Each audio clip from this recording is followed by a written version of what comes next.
William Ogden. That's Chicago. Take a look at the Spirit of Progress lighting the way. Kind of an attempt at a Grace Jones pose. The Spirit of Progress represents everything from the Century of Progress. We celebrated a World's Fair in Chicago in 1933, celebrating everything that had happened from 1833 to 1933 in science, discovery, and innovation. Things like, let's see, let me try to impress you here. As people, we came up with electricity, refrigeration, the microscope, penicillin. What happens when you put those four things together? Antibiotics. That's why 80% of this boat is alive, because of antibiotics. As impressed as you were with that, let's try something else. The Twinkie. Okay, we like that, 1933. The double suspension automobile. Have you ever fallen asleep in a car and woke up alive? That's the double suspension automobile. You lean over on your seat before double suspension and your pappy hits a pothole, you could snap your neck. It's no joke. What else came out in 1933? The Andrews Sisters. He's the boogie woogie bugle boy company. Yeah. Fix your lives, y'all.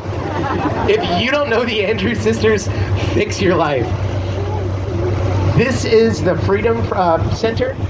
It used to be able to print 70,000 copies of paper an hour. Currently, we need about 70 copies for the rest of this year. We're going to find a more efficient space for that, like Bally's Casino and Resort. That's what's going to go in here. We're going to move the Freedom Center north and west to a smaller location. Bally's Casino and Resort has borrowed $250 million to see if they can run a successful casino in the city of Chicago. How meta is that? Gambling on a gambling center. There's going to be a river walk that connects the main stem all the way up the north branch to the casino. Here's the plan, folks. You're going to be on the lakefront, watching the fireworks, listening to a concert, making a lifetime memory with your lifetime love. I love you. And then you're going to drink your way up the Riverwalk after the concert, and you're going to spend a lifetime of savings at Bally's Casino and Resort. That's the scheme. Don't say I didn't tell you so. Now, where do we get our name? Our name, Chicago, it comes from the Potawatomi, Chickaagawa. Chickaagawa, it means place that smells. So take that, City of Angels. You think you have a major metro with a pretty name? Well, you do. Skunk Place. That's what we got for Chicago. Why do they call it Skunk Place? Place that smells. A smelly place. We have 33,000 acres of wild onions growing in the swamp that the Potawatomi called Chickaagawa.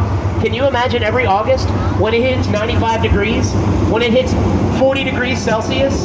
Can you imagine those onions flopping over and rotting in the hot mud?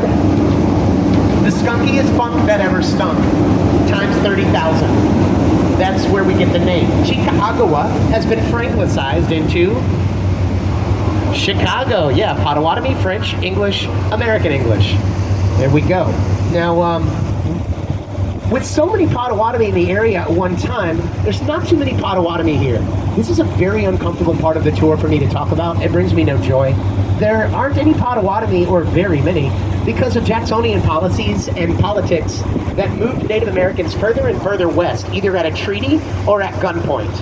In the Potawatomi's case, it was by a treaty stating that the Potawatomi would be left alone in the territory of Nebraska for perpetuity, forever. 2 years. 2 years is when Uncle Sam showed up with guns drawn, concentrated the Potawatomi into what we call reservations, and then chased the rest of the Potawatomi down to Oklahoma to be dealt with a bigger military force. So it's never too late for liberty and justice for all. We just got to start talking about it. We're not going to skip over those uncomfortable parts of the tour. I hope you feel the same way. Now, let's see. That brings us to the 1680s. Father Marquette and Louis Joliet. That's a French-Canadian Jesuit priest and a French-Canadian tough guy. They walk across East Canada. They get to the mighty Mississippi. They paddle down to the Arkansas. Once they get to the Arkansas River, they notice, hey, the Gulf of Mexico, the tide is messing with the flow of the river. You lie to the king, I'll lie to the Pope, and we made it to the ocean, okay? All right. They literally kept two different journals. They head on up the river to go back to Canada, but they have a campfire with some friendly Native Americans who tell them that their idea is so bad they might die. Do not take that route, Frenchmen.